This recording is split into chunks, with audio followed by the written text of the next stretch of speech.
कान car गल सुन सोनिए। आहा बस आगे भाई इतने गाना बस चलो इतना ही याद। इसके बाद सुर नहीं मेरे लगते। अरे सुर अभी भी लगे हैं आपको, लग रहा है?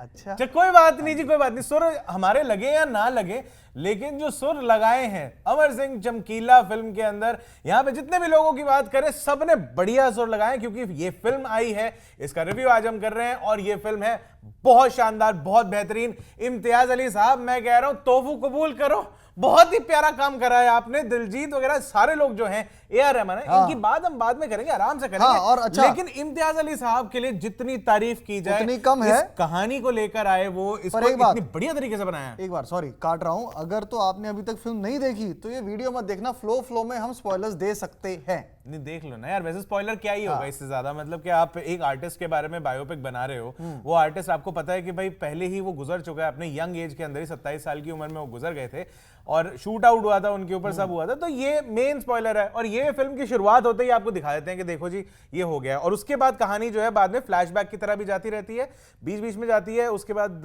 मतलब करंट सीन में भी रहती है, पीछे भी जाती है, आगे पीछे डोलती रहती है। फिल्मी भाषा में बोले तो नॉन लीनियर एडिटिंग, और हमारा बजाज आरती बजाज जी ने इसकी एडिटिंग की है। कमाल एडिटर हैं ये भी, अगर आप इनके बारे में नहीं जानते एक बार गूगल करके देखना, बहुत सारी अच्छी अच्छी फिल्में इन्होंने और अच्छा एडिट मतलब करी हैं। पास्ट दिखाया, प्रेजेंट दिखाया, नॉन लीनियर एडिट मतलब स्क्रीन प्ले के साथ साथ जो स्टोरी टेलिंग है, इसके साथ साथ क्रोनोलॉजिकल ऑर्डर में भी इन्होंने जो है इवेंट्स को दर्शाया, दिखाया, ताकि फिल्म में आप दिमाग लगा रहे हैं, ठीक है आपको करंट और पास्ट सब कुछ साथ में पता चल रहा है, लेकिन आपको ये नहीं लगता है बीच में कि भाई ये कहां से, ये वाला कहां आया, ये वाला पजल का ये यहां से फिट कर देते हैं, यहां फिट कर देते हैं और सारी बातें हो जाएंगी। तो देखिए और फिर आर्टिस्टिक फिल्म भी लगेगी, जबरदस्ती दिमाग में लोगों का मतलब वो कर देते हैं, मतलब वो जैसे पास्ट दिखाया, फिर प्रेजेंट का फ्लैशबैक, और प्लस रहमान साहब का जो म्यूजिक है वो अलग नैरेटिव कर रहा था, उसके साथ साथ आपने एनिमेशन, ग्राफिक्स, ये सब जो है वो एक ही साथ चल रहे हैं और आप पजल नहीं होंगे। स्क्रीन प्ले भाई साहब इस तरीके का बनाया हुआ उन्होंने, जहां पे आपको नॉर्मल शूट भी दिखते हैं, जहां पे आपको फोर्थ वॉल ब्रेक होती हुई भी दिखती है, जहां पे ओपनिंग क्रेडिट्स के लिए जो गाना आया था वहां पे सारे लोग कैमरा में देख के आप लोग से बात करते हुए कर रहे हैं, वहीं पे आपको मोहित चौहान भी दिखेंगे, वहीं पे आपको ये समझ में आएगा कि यार ये मतलब क्या कमाल की स्टोरी टेलिंग है, जहां पे आपको दिख जाएगा कि इम्तियाज अली एक वक्त जब उन्होंने शुरुआत करी थी वो थिएटर से करी थी, और ये बहुत ही थिएटर टाइप की स्टोरी टेलिंग है, जहां पे आपको लगता है कि यार आप ऑडियंस से डायरेक्टली इंटरैक्ट कर रहे हो, वहीं पे जैसे कोई स्टेज सजा हुआ है, और गाने भी इनफैक्ट जो बीच में आए थे फिल्म के वो भी ऐसे थे कि जैसे अलग नैरेटिव, मतलब बिल्कुल वैसे थे जैसे आपने अगर प्लेस देखे हैं थिएटर, अगर थोड़ा भी आपने कंज्यूम करा तो आपको पता होगा कि गाने बड़े ऐसे होते हैं कि आम बोलचाल की भाषा में और लोगों से डायरेक्टली कम्युनिकेट कर रहे होते हैं, और इस फिल्म के अंदर गाने जो हैं म्यूजिकल है, क्योंकि एक म्यूजिकल आर्टिस्ट के ऊपर कानों को हाथ लगाते हुए इरशाद कामिल साहब का मेंशन अभी कर रहे हैं, जैसे इन्होंने बोला कि गाने नैरेटिव है, देखो जैसे उन्होंने बोला कहानी आगे बढ़ा रहे थे यार, मतलब ऐसे नहीं था कि बीच में चल एक गाना डाल देते हैं, एक आइटम सॉन्ग डाल देते हैं, एक नोरा फतेही डाल देते हैं, बस ये हो गया। वो जैसे उन्होंने बोला जिस वजह से चमका था उसी वजह से टपका था, है जी, लिरिक्स की बात हो रही है ना वो, और प्लस सेक्सीला, चमकीला, ठरकीला, ये जैसे अभिषेक भाई ने बोला फिल्म के स्टार्टिंग में जो गाना है वो पूरा बता देता है कि फिल्म है क्या, आने वाला 2 घंटे में आपको क्या देखने को मिलेगा। मैं तो वहीं पे इंप्रेस हो गया था कि जिस तरीके से ओपनिंग क्रेडिट्स में उन्होंने गाना बताया, और वो आर्टिस्ट के जो बारे में है, जिनकी बायोपिक है, उनके बारे में इस तरीके के एक बड़े कंटेम्प्रेरी शब्दों को इस्तेमाल करते हुए आजकल की बोलचाल वाली भाषा की, चाहे वो आप ठरकीला कह लो चाहे चमकीला, जो भी साथ में है, आपको सारे शेड्स उनके उसी एक गाने में मिल जाएंगे। तो ये अपने आप में ओपनिंग जो थी बड़ी कैप्टिवेटिंग थी, और उसके बाद एक पॉइंट ऐसा नहीं आता है जहां पे आपको ये लग रहा हो कि भाई साहब एक काम करता हूं, पॉज कर लो जरा पॉपकॉर्न शॉपकॉर्न कुछ मतलब ऐसे चकने वकने टाइप की चीजें जो है लेके आ जाए, मतलब ही नहीं जी, आप एक बार प्ले कर दिया तो वहीं बैठे हुए हो। अच्छा फिल्म में ना हल्की सी रॉक स्टार की आपको लुक दिखाई देगी, जैसा स्क्रीन प्ले था, लोग एक्चुअली ट्रेलर से पहले भी यही कह रहे थे, ट्रेलर देख के कि भाई ये तो वैसा लग रहा है कि रॉकस्टार 2 बना दिया। बिल्कुल, 2 मेंशन है, एक तो जब चमकीले की डेड बॉडी आती है उसके करीबी लोग बात करते हैं, कुछ नेगेटिव बोलते हैं, दूसरा बोलता है आज तो बात मत कर, फिर बोलता है तो कल कर लें, ये सेम डायलॉग ऐसा रॉकस्टार में था। और एक क्लाइमैक्स में जब क्लाइमैक्स आता है दिखाते हैं प्रोटेस्ट चल रहा है, प्रोटेस्ट में एक पोस्टर है, पोस्टर में पंजाबी में लिखा हुआ साडा हक एथे रख। यार मैं तो ये भी सोच रहा हूं कि उन्होंने, चलो ये तो एक अपना फिल्म मेकर का होता है कि थोड़े से अपने मेंशन देते हैं, ट्रिब्यूट अपने आप को, मतलब अपने आप को दे दिया, ये थोड़ा ज्यादा ऐसे इम्तियाज भाई है नहीं, ऐसे ऐसे काम करते नहीं है वो, ये थोड़ा सा बस रिकॉल वैल्यू आ जाती है और कुछ नहीं है। लेकिन ये बड़ी अच्छी चीज थी कि यार जिस तरीके से उन्होंने वो टाइम पीरियड पूरा जो दिखाया है, वहां पे आपको दिखता है कि असल गांव के अंदर जाके असल लोकेशंस में इनफैक्ट सिंक साउंड भी आपको बहुत जगह मिलेगा, ऐसा नहीं है कि हर जगह डबिंग कर रखी है, तो ये भी एक चीज है, जब आपको रियलिटी वाली वो जो साउंड मिलती है ना, आपको बहुत ही ऑथेंटिक फील होता है। और लोकेशन और असली, हर चीज जहां पे लोकेशन आज की डेट वही एग्जैक्टली असली लोकेशन पे जाके अगर शूट करा हुआ है, ऐसा उन्होंने कोई सेट वगैरह बनाया है, तो बहुत ही रियल लगते हैं। और ऐसा नहीं है जो बॉलीवुड में आजकल एक कीड़ा लगा है ना भाई, सब जो है ना ग्रीन स्क्रीन के ऊपर, सब जो है ग्रीन स्क्रीन के ऊपर बैठ के शूट कर लेते हैं। देखिए हमारा तो बजट नहीं है तो हम तो ऐसे ही कर रहे हैं, लेकिन जिनका बजट होता है वो लोग भी यही कर रहे होते हैं यार कि चलो काम चोरी कर लेते हैं, बड़ा मजा आएगा। पर ऐसा नहीं है, गंदे रियल ग्राफिक्स लोकेशन दिखा देते हैं बाद में, यहाँ पे देखिए रियल का क्या फायदा है। और जैसे इन्होंने बोला कि लाइव सिंग साउंड था, जहां जहां दिलजीत ने गाना गाया चमकीले के, सारे लाइव सिंगिंग थे। और भैया शाहरुख खान साहब कह रहे, एक इंटरव्यू में कहा था कि I am the last of the superstar. हाँ। पर मुझे लग रहा है शाहरुख खान साहब दिलजीत पाजी बाजी मार जाएंगे भाई। देखो अगर ऐसा हो जाता है, हम किसी के लिए बुरा क्यों बोले भाई, होता है तो बिल्कुल होए, बिल्कुल मजा आ जाएगा। दिलजीत भाई का वैसे सिक्का तो चल रहा है, गुड्डी चढ़ी हुई है भाई साहब। भाई जिस चीज को भी हाथ लगा रहे हैं वो सोना और चमक रही है सोने के साथ साथ। नहीं सही बात है, मतलब कहीं जाके वो गाना गा रहे हैं, कुछ कर रहे हैं। उधर अंबानी जी की पार्टी में रिहाना शिहाना सब आ गई हैं अपना करोड़ों करोड़ों लेके, उनको भाई कोई पूछा नहीं। इन्होंने आके भाई साहब जो रंग जमाना शुरू करा, सारे लोग दिलजीत के पीछे हो लिए। जितने भी सारे लोग हैं, सारे बड़े बड़े सेलिब्रिटीज चाह रहे थे कि दिलजीत के साथ एक फोटो हो जाए। भाई ये अपने आप में बहुत बड़ी बात है। और दूसरी एक बड़ी बात ये भी है कि अब वो फिल्में कर रहे हैं तो उसके अंदर भी इन्हें इतना बढ़िया उन्होंने कैरेक्टर जो है। सबसे अच्छी चीज पता है मेरे को क्या लगी रमेश भाई, कि उन्होंने दिलजीत पाजी ने बिल्कुल भी एक जगह कैरिकेचर करने की कोशिश नहीं करी, बिल्कुल उन्होंने मिमिक करने की कोशिश नहीं करी चमकीला साहब को। उनका गेटअप वैसा सा बनाया गया था, तो मेकअप डिपार्टमेंट को भी बड़ा मतलब मैं तो प्रेज करना चाहूंगा कि उन्होंने बड़ा अच्छा काम करा है। बिल्कुल ऐसा नहीं लगा कि ओवरडू कर दिया हो, आसपास रखा। और दिलजीत पाजी ने भी अपनी एक्टिंग के अंदर ऐसा नहीं करा कि भाई ये काम करता हूं मैं ना जरा उनके रियल आवाज, रियल मैनरिज्म्स पकड़ लेता हूं, ऐसी बिल्कुल कोई चीज नहीं करी। एक चीज जो बढ़िया थी, जब वो गाना गा रहे थे उस टाइम पे वो जो सिंगर्स का स्टाइल होता था ना गाने का, लाइव जो गाते थे, और जो 7वें 8वें आसमान पे जाके सुर, वो जो चमकीला साहब भी उनकी टोन थी, उस टोन को दिलजीत पाजी ने बहुत बढ़िया पकड़ लिया था। ये अपने आप में बहुत कमाल की बात। और जैसा कि रॉकस्टार में शम्मी कपूर साहब भी कहते हैं, वो ये है कि ये जो पंछी है ये आपके पिंजरे में रहने वाला नहीं है। वाह, ये वही बात होने वाली दिलजीत पाजी के साथ। अच्छा, अगर बाकी सपोर्टिंग कास्ट की बात करें, अंजुम बत्रा जो दिलजीत के दोस्त बने हैं, बहुत ही कमाल का उन्होंने किया। आपने मामला लीगल है में भी देखा होगा, बहुत ही मतलब ऐसे फ्लुएंटली गालियां निकालते मजा आ जाता है। और साथ में निशा बानो, वो भी पंजाब की एक्ट्रेस हैं, सिंगर हैं, उन्होंने भी बहुत ही अच्छा पार्ट अपना प्ले किया है। और परिणीति के बारे में थोड़ा सा हम यहाँ पे, इससे पहले लड़ाई हो चुकी है। मुझे मेरे को लगा कि परिणीति चोपड़ा ने ठीक है अपनी तरफ से उनको जो लुक भी दिया, जो सब दिया। एक अच्छी चीज ये भी थी, मुझे ये लग रहा था कि इनको कास्ट पहले जब लग रहा था कि यार और किसी को कर सकते थे, पंजाब से किसी को कर सकते थे। मेरा पहला मत तो यही था नीरू बाजवा, कि नीरू बाजवा हो सकते थे, या फिर सुनंदा शर्मा को आप उस पार्ट के लिए रख सकते थे।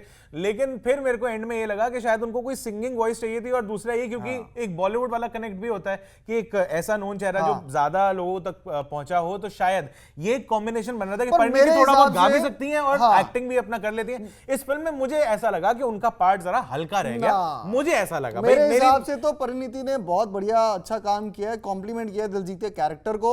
और मुझे, हालांकि मुझे भी डाउट था भाई, मेरे को तो मजा आया नहीं, मुझे मजा नहीं आया परिणीति जी का काम देख के। लेकिन मुझे ये लग रहा था कि रोल में जिस तरीके से उनको रखा गया बहुत अच्छी लग रही थी। कहीं कहीं मुझे लगा कि एक्टिंग में थोड़ा ऊपर नीचे हो गया। और दिक्कत पता कहां आई मुझे ना, एक आध जगह सारा अली खान जैसी एक्टिंग लग गई उनकी, तो मेरा मूड खराब हो गया। अभिषेक जी लगता प्रपोजल रिजेक्ट किया परिणीति ने। मेरा कोई प्रपोजल नहीं, ये देखिए जो है सो है। देखिए मुझे थोड़ा सा ऐसा लगा, इनको जो है इनको अच्छा लगा। आप कमेंट से बता देना कि भाई परिणीति जी का काम कैसा था। मेरे को लगा कि भाई बढ़िया कास्टिंग थी, लेकिन थोड़ा मामला हल्का रह गया, बस इतना था। और बाकी यार एक चीज ये भी थी कि जो पूरी फिल्म बनाई है यार, मेरे ख्याल से सीखना चाहिए। जो बाकी लोग अपनी पिक्चरें लेके आए हैं ना, सेम टाइम पे रिलीज हुई हैं। आपकी यहाँ पे मैदान आई है, आपकी यहाँ पे BMCM आई है, बड़े मियाँ छोटे मियाँ, और उन लोगों ने BMCM से ना कुछ और ही निकल के आ रहा था, चलो आपने एक्सप्लेन कर दिया। मैंने BMCM बोला, BCMC नहीं बोला है। हाँ, लेकिन उस फिल्म ने, अगर आपने वो फिल्म देख ली है, उसका रिव्यू अलग से आएगा।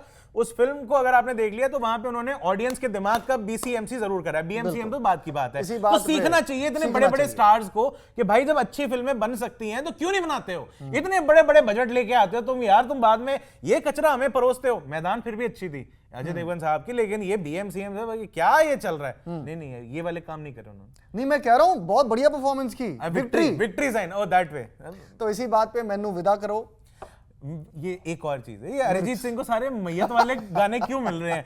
लाल इश्क मिल जाता है इनको, अच्छा, इनको मैनू विदा करो। और एक कौन सा इनका और गाना ऐसे ही आया था, कुछ ऐसी, हाँ हॉलीडे में नैना अश्क ना हो नैना, भाई ये भी बड़ा मैयत सा गाना है, ये क्या मिल पर रहा अच्छा है इस गाने के भी लिरिक्स जो है ना, वो मुझे जो लगा कि एक जो रॉकस्टार का साडा हक था, उसमें जो शुरू की लाइन थी, मैं गलत तो फिर कौन सही, वो सेम मैनू विदा करो में भी इरशाद कामिल साहब ने वैसा किया। तो ओवरऑल मुझे लग रहा है कि रॉकस्टार को ट्रिब्यूट भी दी गई है यार। मुझे लेकिन ये लगता है कि रॉकस्टार से ये बहुत ऊपर की फिल्म वो थी। तो है, मतलब आप ये लगा लो, वाइज नहीं हर लिहाज से, मतलब आप अगर फिल्म के और भी बात करते हो, फिल्म में लगातार ना आपको एक चीज और दिखेगी कि जब बीच में एनिमेशन वगैरह भी इस्तेमाल कर रहे हैं, जैसे एक बड़ा प्यारा वो पार्ट आया था कि जहां पे दिखाते हैं दिलजीत को कि जब वो चमकीला साहब का कैरेक्टर प्ले करते हैं तो वो बीड़ी निकालने लगते हैं और उस टाइम पे उसको रोक रहे होते हैं कि भाई बीड़ी मत पीना। तो उसी टाइम पे वो, क्योंकि दिलजीत पाजी अब स्मोक नहीं करते हैं, वो कई बार बता चुके हैं अपने कई इंटरव्यूज में, और सरदार भी है वैसे भी एक है, तो उन्होंने वो पार्ट जो एनिमेशन वाला था जहां पे बीड़ी निकाल के मुंह पे लगाई और फूकी है,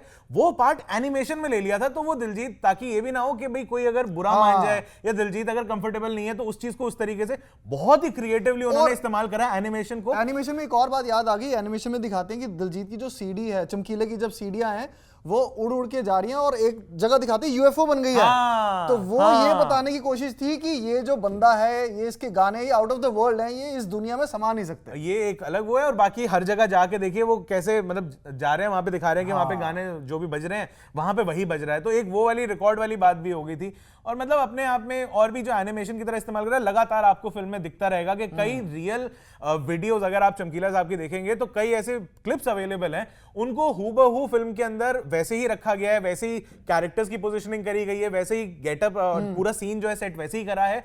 कई पिक्चर्स आपको दिखेंगी लगातार, वो मतलब बीच में उसमें जो फिल्म में दिखाया गया है उसी में एकदम से स्नैपशॉट उसका लेके पुरानी एक स्नैपशॉट जो चमकीला साहब की ओरिजिनल थी उस टाइम की, उससे कंपेयर करके दिखाते हैं। बिल्कुल वैसे ही एक्सप्रेशंस पकड़े हैं, बिल्कुल वैसे ही बैठे हुए हैं, एक वो बड़ी मतलब पुराने कैमरे से जैसे क्लिक होती थी वो फीलिंग भी उन्होंने डाल रखी है। तो लगातार आपको वो दिखता रहता है कि कैसे असली था और कैसे इन्होंने रील पे बनाया है। मुझे फिल्म देख के पता लगा वो एक गाना था, अदिए था नशा चढ़ गया दर्शन तेरे करके नहीं, वो चमकीले ने लिखा था। अच्छा, जो मुझे पहले लगता था कि अमरिंदर पाजी ने भी गाया, अमरिंदर गिल पाजी ने भी गाया है, वो अब मुझे पता लगा। ऐसी बहुत सारी चीजें जो आपको भी पता लगेंगी और आपको फिल्म देख के आप डिसाइड करो कि चमकीला जो था वो आपने उसको दिमाग में नेगेटिव वे में पोर्ट्रे करना है, पॉजिटिव वे में करना है, हीरो है या विलन है, वो आप डिसाइड करो। ये एग्जैक्टली मैं भी यही कहना चाह रहा था कि फिल्म के अंदर ना ऐसा नहीं करा है कि कई लोग की बायोपिक बनती है ना उनको बिल्कुल संत दिखा देते हैं, उनको ऐसे बना देते हैं कि भाई व्हाइट वॉश कर दिया। फॉर एग्जांपल संजू, कि भाई व्हाइट वॉश कर दिया कैरेक्टर के, नहीं भाई ये तो हालातों का मारा था बेचारा, इसने तो कभी कुछ गलत करा ही नहीं है। इस फिल्म के अंदर बिल्कुल भी ऐसा दिखाने की कोशिश नहीं करी गई है। जहां जहां चमकीला जी का जो भी कैरेक्टर के ऊपर जो भी लोगों ने सवाल करे, उनकी हरकतों पर सवाल करे, उनके गानों पे सवाल करे, चल रियल लाइफ में उनके जो वो कर रहे थे, हर जगह जहां जहां वो गलत थे वो चीजें दिखाई गई हैं, जहां जहां वो सही थे, जो उनके डिलेमास थे, उनके प्रॉब्लम्स थे, उनको भी दिखाया गया है। तो बिल्कुल भी ऐसा नहीं है कि भाई आप लोग को ये आप उनके आगे इमेज जो है बिल्कुल साफ करने की कोशिश करी गई है। तो ये एक बड़ी अच्छी बात थी। और ये इम्तियाज साहब यार पता नहीं कैसे कर जाते हैं, मतलब वो कहते हैं ना मिडास टच, इम्तियाज अली पाजी भी जिस चीज को छू रहे हैं वो सोना बन गई। अब तो ठीक है, लेकिन ये जो बीच में आती है ना हैरी मेट, बस मेंशन नहीं करना, जब ठंडे हो जाओ। वो कौन सी थी वो, लव आजकल 2, बस ये ऐसी ऐसी पिक्चरें जो आती है ना फिर बीच में हमें डाउट होने लगा। चमकीला के लिए इम्तियाज अली सर को लव आजकल 2 जैसी 7 फिल्में माफ, ज्यादा हो जाए। अब मुंह से निकल गया तो निकल गया। नहीं लेकिन सच में यार ये फिल्म जो थी बड़ी कमाल थी। हमारी तरफ से अगर हम रेटिंग देने लगे, रेटिंग कितनी दोगे भाई साहब? यार इस फिल्म की रेटिंग तो वैसे नहीं बनती, मतलब मैं कौन होता हूं, फिर भी अगर आपने कहा है तो जी 5 में से मैं तो उसको 4.5 तो दे ही दूंगा। यार 4 तो देखो मिनिमम बनती है, और सच में बहुत बढ़िया फिल्म है। आप इसको देखो यार, सच में मजा आ जाएगा। कुछ चीजें थी जहां पे मतलब मुझे लगता था कि बेहतर तरीके से डील किया जा सकता था, शायद थोड़ा सा परिणीति वाला पार्ट एक लगा था, शायद बीच में एक आध जगह मुझे लगा कि फिल्म में जहां दिलजीत पाजी की जो मतलब चमकीला साहब की जो कैरेक्टर था उसमें कास्ट को दिखाया गया था, सब दिखाया गया था, तो उस पर शायद थोड़ा और डेल्व किया जा सकता था। थोड़ा जो उस टाइम पे पंजाब में मिलिटेंट्स वाला जो चल रहा था, छू के निकल गया वो कंट्रोवर्शियल चीजें थी, उनको थोड़ा सा और उस पर डेल्व किया जा सकता था, लेकिन नहीं करा, उनको छू के निकल गए। ये मेरी एक पर्सनल फीलिंग है। बाकी आप लोग को कैसा लगता है? आपके हिसाब से इस फिल्म को कितने स्टार मिलने चाहिए थे? आपके हिसाब से ये फिल्म कितनी बढ़िया है या कितनी बेकार है? जो भी है आपका है, आप नीचे कमेंट्स में लिख के बता सकते हो। बाकी और भी चीजों के मतलब और भी मूवीज के रिव्यू आते रहेंगे, ट्रेलर आएंगे तो उसके रिव्यू आते रहेंगे, और क्रिकेट होता रहेगा, आईपीएल होता रहेगा, उसका भी कंटेंट आपको यहाँ पे स्विच पे मिलता रहेगा। तो आप स्विच को सब्सक्राइब कर लो, लाइक कर लो, फॉलो कर लो हर जगह पे, यूट्यूब, फेसबुक, इंस्टाग्राम। बाकी इस वीडियो में इतना ही। Thank you Imtiaz. फयाज अली साहब ये फिल्म चमकीला देने के लिए। दिलजीत पाजी को भी बहुत बहुत थैंक यू। AR रहमान साहब को बहुत बहुत थैंक यू, और जितने भी लोग इस कास्ट में हैं, क्योंकि बड़ी कमाल फिल्म बनी है। थैंक यू सो मच जी। मेरा नाम है अभिषेक मनचंदा। मेरा नाम है रमे। देखते रहिए जी स्विच।